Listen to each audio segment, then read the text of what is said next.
Assalamualaikum warahmatullahi wabarakatuh. Jangan kita risau tentang rezeki. Sama ada kita meminta Allah Subhanahu Wa Taala ataupun kita tidak meminta, Allah tetap akan memberi rezeki kepada kita. Rezeki kita telah ditentukan Allah Subhanahu Wa Taala.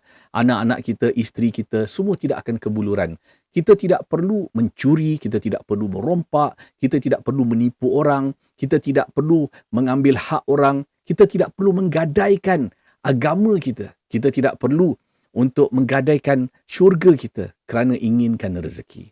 Kita yakinlah Allah akan memberi kita rezeki secukupnya. Kita harus menjaga agama Allah Subhanahu Wa Taala.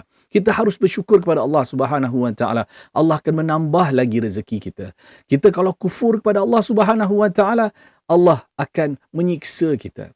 Maka yakinlah rezeki datang daripada Allah Subhanahu Wa Taala, bukan dari usaha kita. Kita harus berdoa kepada Allah dan syukur dengan rezeki.